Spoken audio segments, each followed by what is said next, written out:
All right, we're going to show you today how a ProFlame 2 remote system works.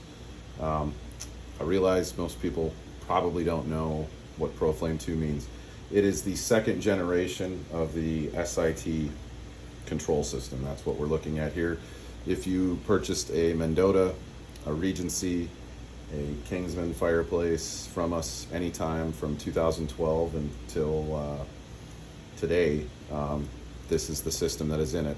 Avalon, Fireplace Extraordinaire, most of the brands that we sell use this system. So one of the most common calls that we get in the spring, in the fall or kind of midwinter is, my pilot is out. This fireplace is, all of these fireplaces are designed to ignite the pilot when you press the on button of the remote. So when you press that button, you should hear a beep. It's coming from the control module. The pilot will light itself. And when that sensor is satisfied, it will kick the burners into operation. So it is absolutely not problematic if your pilot is not lit. We do recommend that you keep them lit just to keep your venting system warm. That will help the fireplace breathe and operate better. We also encourage that you run your fireplace on a daily basis in the winter, because the more it runs, the happier it is, and also you're more familiar with how to use it. If you want to turn the pilot on so that it is on for the majority of the time, you do that by pressing the mode button here. That's got a little O on it, and then you'll see the words IPI. That's signifying intermittent pilot ignition, meaning our pilot is not lit. If we press our up arrow, we need to hear a beep. There we go. So I didn't press the button firm enough to get the beep. Make sure you hear the beep. Anytime you're asking the fireplace to do something, you should hear an audible sound that confirms that the control module got the command. When you press the up arrow, CPI comes on. That stands for continuous pilot. That means your pilot should be lit. Now, if the power goes out, which I'm going to simulate by disconnecting my cable here, and I guess I got to take my batteries out. If the power goes out, the pilot's going to go out. This is not a problem. When power is restored, a couple things can happen. The command for the pilot to still be lit is in the system. Most of the time it will not relight itself. Occasionally it will. So even though my remote thinks my pilot's on and it's not, all I need to do is go back in and reset it. So I'm going to press the mode button and the down arrow. Now you heard the click and the beep. I just reset the whole system. My snowflake is gone, signifying that my pilot should not be lit. Press the up arrow again, and it throws it back into ignition sequence. So this is great to do, but occasionally the pilot will go out.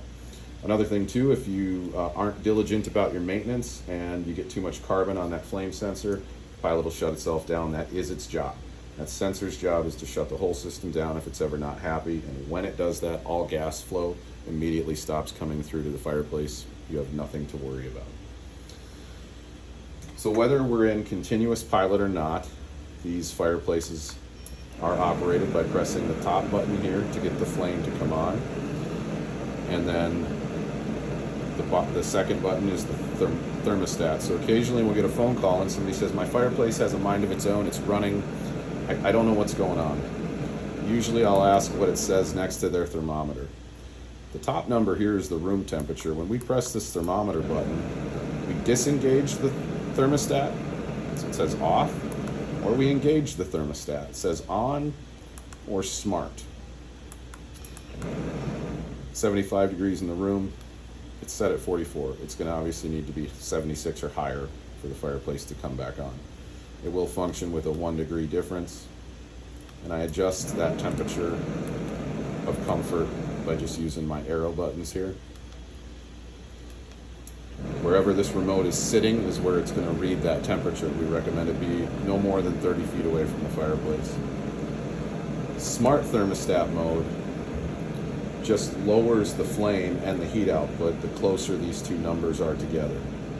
So You can actually hear that my flame has gotten a little bit smaller because I'm only 1 degree apart.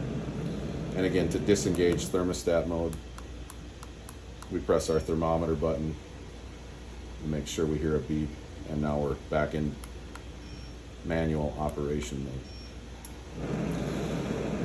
The mode button on the bottom cycles through our functions. So the first function is the flame height. You have 6 different levels of flame adjustment, which is also your heat output. So if we want to lower the flame down and produce less heat on a really cool spring day or an early fall day, we can do that. When we press the mode button here, we get to our fan. You might have 1 or 2 fans in the fireplace. Each one of those fans is going to have 6 different levels of fan speed.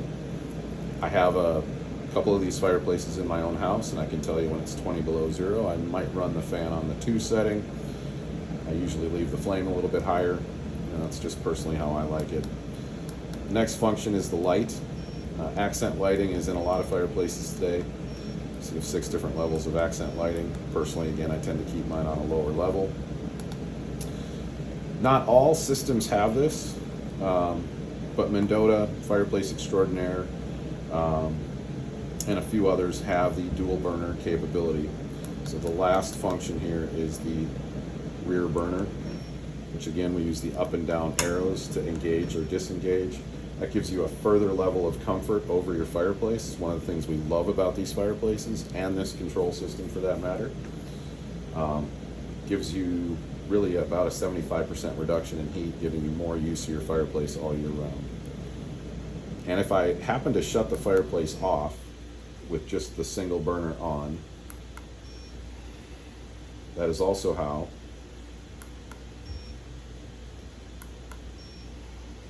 it will relight itself.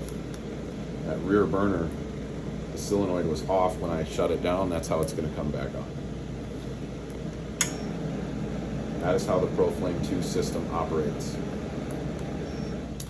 If you have purchased a fireplace more recently, this remote will now be rectangular shaped. The screen is rotated and the buttons are rotated. This first generation model was very ergonomic and fit in your hand nicely, but it didn't really attach to the wall very well as a thermostat. So those have changed. The buttons are the same. 4 buttons, I'm sorry, 5 if you count the arrows as 2. They just changed the orientation, and now it's more horizontal. That's all.